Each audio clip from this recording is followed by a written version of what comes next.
Paz do Senhor, meu amado, bem-vindo de volta à nossa escola bíblica.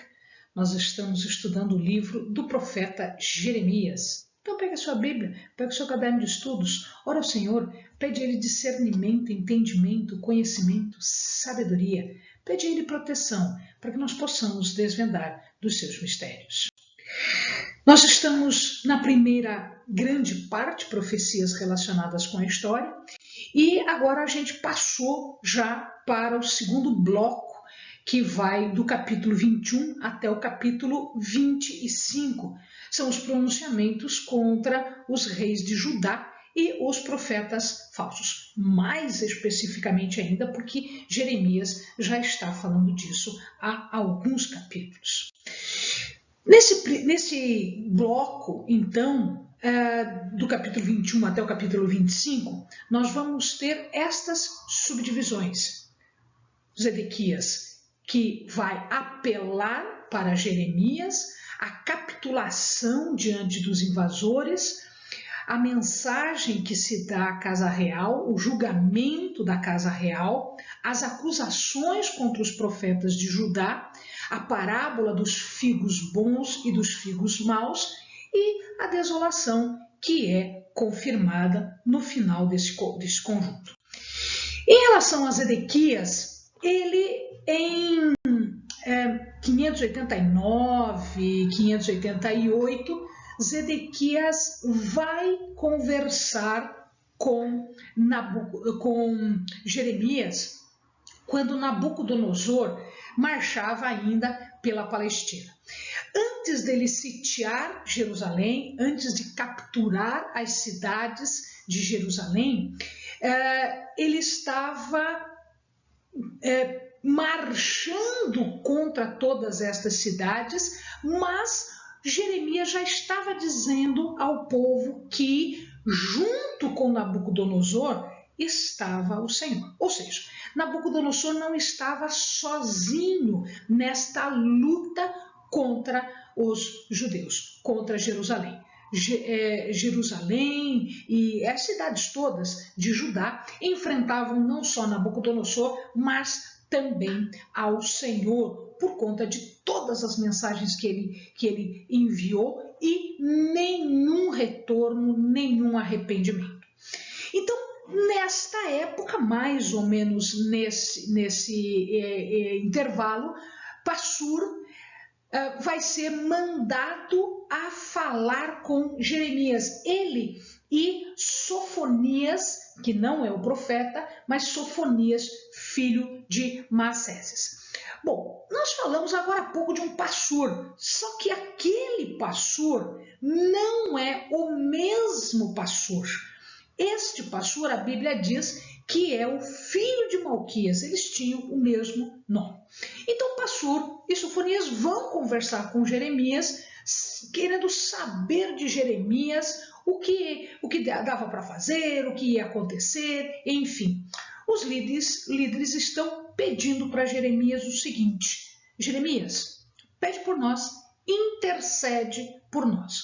O problema não era a intercessão, porque na verdade, Jeremias já estava fazendo essa intercessão, nós vimos nos vídeos passados.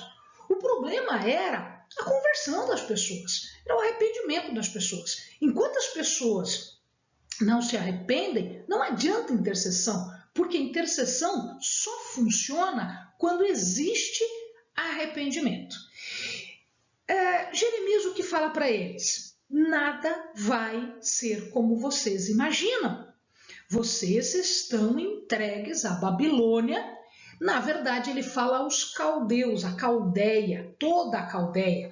Caldeia é toda aquela região e, neste caso, engloba, inclusive, a Babilônia e mais algumas outras regiões que formavam toda uma área maior chamada Caldeia.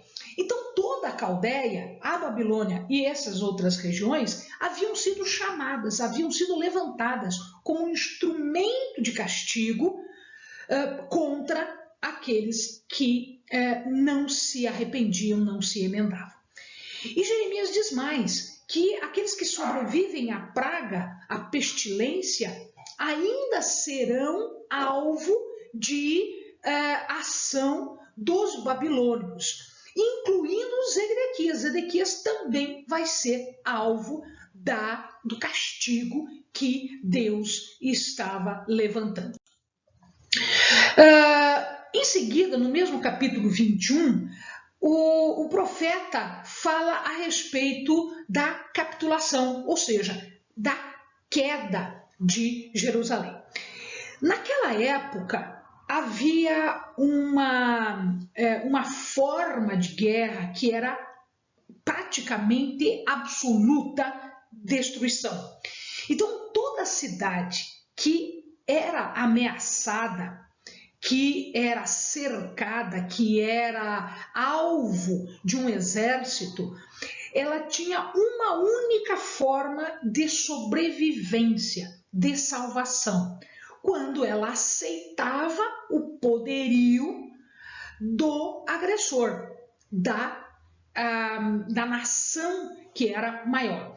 Então, Jerusalém só tinha uma solução. Ela deveria render-se a Nabucodonosor. Mas isso eles não queriam fazer, a despeito de que era o que Jeremias dizia continuamente. Quando uma cidade não se rendia, quando ela não admitia o poderio dessa nação, o tratamento era o de destruição total. Então, se a nação, mesmo cercada, não se arrependesse, não se rendesse, o final, a conclusão deste cerco era a destruição absoluta de toda a cidade cercada.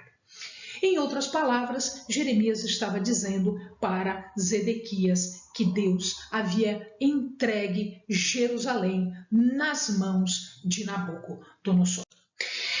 Então, agora, o profeta começa, a partir do 21:11 até o 14, ele dá uma mensagem à casa real, ou seja, aos reis.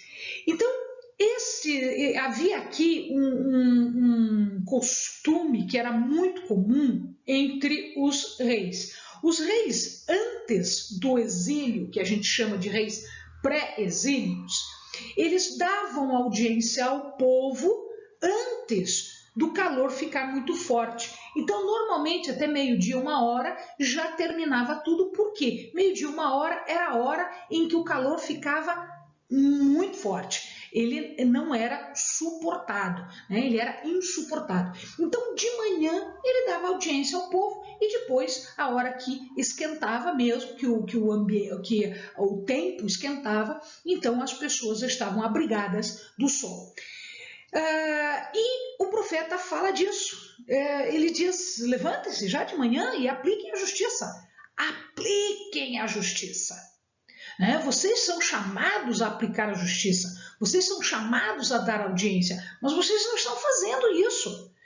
A monarquia, ou seja, a casa real, os descendentes de Davi, não estavam cumprindo as suas responsabilidades. Não só a monarquia, mas também os profetas e os sacerdotes. Havia uma degradação moral. Eles eram corruptos, eles se apropriavam das coisas que não eram deles, eles abusavam das pessoas, eles roubavam, matavam, assassinavam, enfim, havia uma corrupção, uma degradação moral e social. Mas esta degradação moral e social, ela vinha de uma degradação religiosa, espiritual.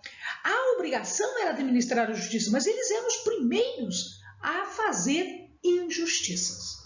E ele fala aqui, então, que a moradora do vale é que iria sofrer estas consequências. Ora, quem é a moradora do vale? Jeremias está falando da cidade de Jerusalém. Ou seja, Jerusalém a injusta, Jerusalém a corrupta, Jerusalém a idólatra, Jerusalém a pecadora, vai sofrer as consequências, do julgamento de Deus nas mãos de Nabucodonosor. A partir deste julgamento, então, diz a palavra que Zedequias recebe a visita, inclusive, de Jeremias. Por quê? Diz ali que ele descia à casa de Zedequias. Como assim? É que o templo ele ficava localizado numa área que era mais alta do que o palácio. E havia uma ligação entre o templo e o palácio. Então, quando Jeremias, qualquer sacerdote, qualquer pessoa quisesse ir do templo para a casa, para o palácio, a casa de Zedequias, a casa do rei, ele tinha que descer para um nível mais baixo, que era ao nível do palácio real. Então aqui a palavra diz que Jeremias desce à casa de Zedequias para levar uma mensagem. Que mensagem é essa? A mensagem era para que Zedequias realizasse a justiça. A justiça seria feita para Jerusalém e para ele, casa real. Salum, ele agora começa a falar desses reis. Salum também era conhecido como Jeoacás. Jeoacás era filho de Josias. Este Josias sucede o pai Jeoacás, quando Jeoacás morre. Então Josias assume o trono em 609.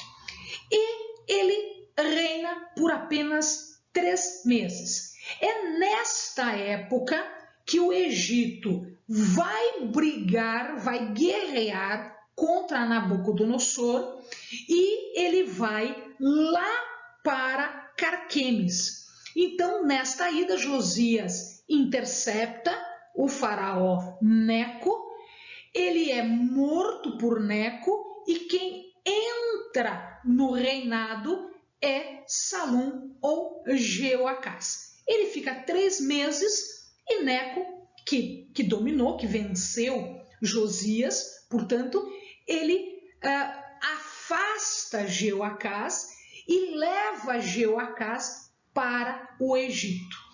Lá ele morre, ele não volta mais para a terra de Jerusalém. Ele morre no exílio. Salum, Jeoacás, foi o primeiro rei a morrer, o primeiro líder a morrer no exílio que Neco, faraó do Egito, lhe impôs. Jeoaquim, então, ascende ao trono. Por quê? Neco tira um e põe o outro. Né? Ele tirou Salum e coloca, então, Jeoaquim. Jeoaquim paga tributo a Neco, exatamente porque Neco venceu o exército de Jerusalém, de Judá. Jeoaquim, ele era extremamente opressor, ele era cheio de cobiça, ele impunha os impostos para o povo de Judá exatamente para manter não só o tributo para Neco, para o faraó, para o Egito, mas também porque ele queria construir prédios maravilhosos, sofisticados, etc, etc, etc. Então, ele usava não só do trabalho forçado, como também ele exigia algum dinheiro. Né? Então, se nós observarmos aqui, né, o profeta diz: eu sou contra ti, ó moradora do vale, ó rocha da campina, diz o Senhor, né? Contra vós que dizeis, quem descerá contra nós, ou quem entrará nas nossas moradas? Acenderei um fogo no vosso bosque. E ali, lá no 22:13, ele diz: ai daquele que edifica a sua casa com injustiça. que era exatamente o que Jeoaquim fazia. Ai do que edifica a sua casa com injustiça, e os seus aposentos sem direito, que se serve do serviço do seu próximo sem paga. Isso significa que se faziam serviços forçados, serviços escravos, inclusive de hebreus, o que era proibido pela lei. Julgou a casa do aflito e do necessitado, diz o Senhor, e por isso lhe sucedeu bem. Não é isto conhecer-me? Então, o que é conhecer o Senhor? Não é simplesmente dizer, o Senhor eu sei quem é. Não, não é. Você não sabe quem é, só dizer, eu conheço. Não. Para conhecer, diz a palavra de Deus, significa que você precisa agir. Julgou a casa do aflito e do necessitado e por isso lhe sucedeu bem. Não é isso conhecer-me? Ou seja, é aplicar justiça, é aplicar o direito, é fazer o que a regra diz, é fazer o que o direito diz, aquilo que o Senhor deixou como manifestação das suas regras, das suas leis. Então, isto é conhecer a Deus. Nós conhecemos a Deus quando nós vivemos diariamente os mandamentos de Deus, o exemplo de Deus que foi dado agora para nós por Jesus Cristo. Este Jeoaquim, ele também deixou que os rituais pagãos retornassem, porque veja, Josias fez a reforma religiosa, logo em seguida morreu, veio seu filho, ficou 3 meses, foi terrível, em 3 meses Deus já o tirou através do faraó Neco, que foi quem retirou, vem Jeoaquim, e Jeoaquim deixa que tudo volte como era antes do rei Josias. Este rei Jeoaquim vai morrer, diz a palavra de Deus. O profeta diz que ele vai morrer, que não se fará uso de lamentação, ou seja, ele não vai ser lamentado como um rei era lamentado, porque na verdade ele não cumpria, ele não fazia as funções de rei, e muito pelo contrário, ele não teria um funeral real. E olha aqui, agora Jeremias diz o seguinte, ele será jogado num monte de lixo, como um jumento morto, como um animal. Então, em verdade, quando Jeoaquim morre, Nabucodonosor está na boca, nos portões de Jerusalém. Então não se faz lamento, não se faz funeral, se joga o corpo de Jeoaquim do jeito que se jogaria um animal. Joaquim, que é o filho, também chamado de Jeconias, se torna rei em dezembro de 598, quando Jeoaquim morreu. Ele reina também 3 meses e ele já é deportado para a Babilônia, ou seja, ele também não reina. Ele vai para a Babilônia, ele vai morrer na Babilônia, ele morre lá. Ele foi libertado pelo filho de Nabucodonosor em 561.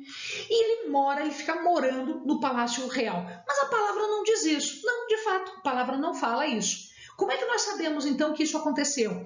Porque alguns restos arqueológicos dizem que Jeconias, Joaquim, que era de Judá, viveu lá e ele estava na corte do filho de Nabucodonosor, depois de Nabucodonosor morto.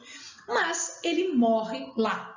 Ele tem 7 filhos e nenhum desses filhos lhe sucede no trono. Por quê?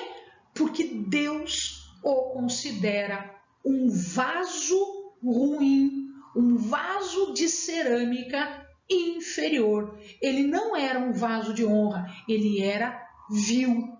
Em 3 meses já se conhecia a pessoa e ele já foi, então, descartado na sucessão. Na sucessão entra Zedequias, o último rei de Judá, que reina de 597 até 587. Ele sucede Joaquim. Joaquim não era pai de Zedequias. Joaquim não deixa filhos na herança. Por quê? Porque Deus corta Joaquim, inclusive a sua sucessão. Ele disse que ia cortar. Então Zedequias, que é tio de Joaquim, é que vai assumir. Ele fala aqui, quando fala de Zedequias, ele fala aqui os pastores. Quem são esses pastores agora? Estes pastores deveriam ser líderes do rebanho, eles deveriam cuidar do rebanho, mas eles não estavam fazendo isso. Eles eram líderes falsos, líderes corruptos, líderes ruins, deixando com que o povo se dispersasse e que ao final fosse destruído. Os profetas pré-exílicos, não só Jeremias, mas outros profetas pré-exílicos, eles predizem que aquele povo que vai para a Babilônia cativo, no exílio, uma parte dele vai voltar. É o retorno do remanescente. Este remanescente seria então grandissimamente abençoado por um renovo. Então Jeremias também fala, não é só Isaías, não são só os outros profetas, mas Jeremias também fala sobre um renovo. Esse renovo, essa expressão renovo, significa o quê? A profecia messiânica. Então haveria um rei messiânico, um rei vindo de Davi para cumprir a promessa de Deus feita a Davi, que a sua descendência duraria. Então aqui esse rei messiânico, né, ele é chamado de renovo. Por que renovo? Porque é um broto. Porque é de uma árvore caída, de uma árvore que se observa e vê, não, ela está morta, de repente nasce um brotinho, nasce um renovo. Deus então faria surgir um rei davídico, um rei descendente de Davi. Esse rei davídico, descendente de Davi, é Jesus. Nós conhecemos e nós tivemos aqui a oportunidade de acessar o Pai através deste renovo descendente de Davi, chamado Jesus. Jesus, então, vai ser chamado, assim como Jerusalém, em algumas partes, Deus fala para Jeremias chamar Jerusalém de Senhor Justiça Nossa. Também Jesus era chamado de Yahvé Tzidkenu. O que quer dizer Yahvé Tzidkenu? Yahvé, Javé, aquele que garante uma justiça, né? Aquele que está para nos abençoar e aplicar a justiça. Então, aqui, por exemplo, no 3 até o 5, eu mesmo recolherei o resto das minhas ovelhas, já que aqueles pastores eram falsos e eles não cumpriam a sua obrigação. Eu mesmo recolherei o resto das minhas ovelhas, de todas as terras para onde eu as tiver afugentado, e as farei voltar aos seus apriscos, o aprisco do Senhor, onde frutificarão e se multiplicarão. Levantarei sobre ela pastores que as apacentem e nunca mais temerão, nem se assombrarão, nenhuma delas faltará, diz o Senhor. Vem dias, diz o Senhor, em que levantarei a Davi um renovo justo, um rei que reinará e prosperará e praticará o juízo e a justiça na terra. Nos seus dias, Judá será salvo e Israel estará seguro, habitará seguro. Este será o seu nome com que o nomearão, o Senhor, nossa justiça. Este foi Jesus, obediente até o último minuto, até o último suspiro. Santo, conforme a exigência da lei. Sede santo, porque eu sou santo. Me obedeça. Então, para que haja bênção, para que haja prosperidade, então a obediência é obrigatória. Uma santidade que depende também da obra do Espírito Santo em nós, para nos auxiliar nesta santificação, depois de uma justificação através do sangue de Jesus. Amém, amados? Bons estudos.